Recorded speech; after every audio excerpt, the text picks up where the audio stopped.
Ronaldo's arrival could blunt Pogba's cutting edge. Even 1,000 miles away from Wolverhampton and Lisbon, Cristiano Ronaldo's presence could be felt at Molineux on Sunday. Not just because of the cardboard cutout of Ronaldo in Manchester United kit and the Portuguese flags held aloft by fans in the away end 48 hours after his dramatic return to Old Trafford from Juventus had been confirmed. Not only due to the chorus of Viva Ronaldo that echoed from that section of the Steve Bull stand as they celebrated a rather fortuitous victory in the early evening sunshine. Or because, immediately before kickoff, Ole Gunnar Solskjaer had spoken more about the man who is in Portugal, waiting to complete a £19.4 million deal than the other two signings, Raphael Varane and Jadon Sancho, who made their full debuts here. No, the most telling sign of Ronaldo's return was evident in Solskjaer's team selection, and in particular his use of Paul Pogba, which gave a clear indication of how he will integrate the Portuguese superstar into this team. No sooner had United made their move on Friday than questions were being asked about how 9 will fit into 4. How will Solskjaer fill the forward positions in his 4-2-3-1 formation after adding Ronaldo to a group of players that includes Pogba, Sancho, Bruno Fernandes, Edinson Cavani, Mason Greenwood, Anthony Martial, Marcus Rashford, Jesse Lingard and Dan James? One likely solution lay in the decision to restore Pogba to a deeper midfield role alongside Fred.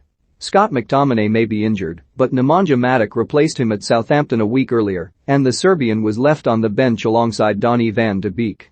Pogba had arguably been United's best player over their opening 2 games against Leeds and Southampton, contributing 5 assists from a starting position on the left flank. But with Ronaldo on his way back, it's no longer guaranteed Pogba will play so far forward. On this evidence, Solskjaer will try to use him in a midfield pivot alongside Fred or McTominay after numerous unsuccessful attempts. The Frenchman's lack of defensive awareness is the problem, and Fred got overrun on occasions here.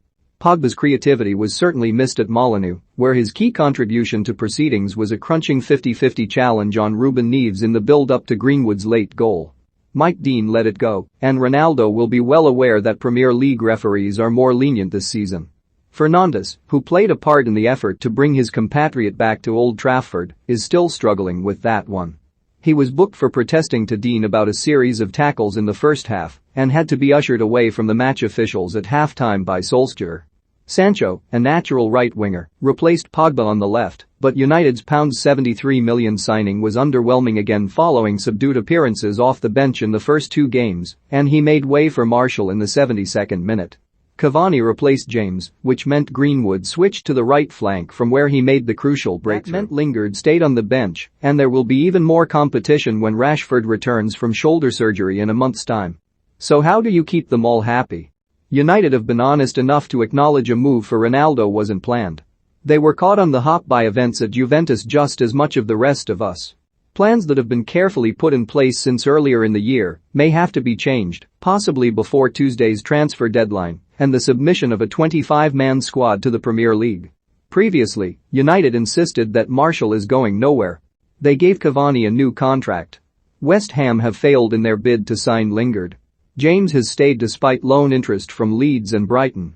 Solskjaer confirmed over the weekend that Amad Diallo will go out on loan a week after saying he wouldn't be surprised if the teenage winger stayed, and the United manager hinted at more changes when asked about James' future on Sunday.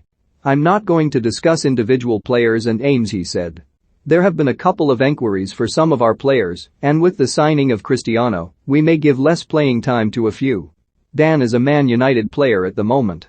It was easy to forget Ronaldo's former Real Madrid teammate Varane was making his first appearance in a United shirt since his £43 million move from the Bernabeu. His first taste of English football was a one-on-one with Adama Traore in full flight, steaming towards him like a runaway freight. Welcome to the Premier League.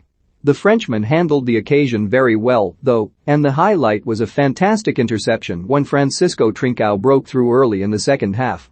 With United hanging on for victory in added time, Varane thwarted one last Wolves attack with an agricultural clearance high into the sky and out of play on the other side of the pitch. It's a far cry from La Liga. But Ronaldo will know that already.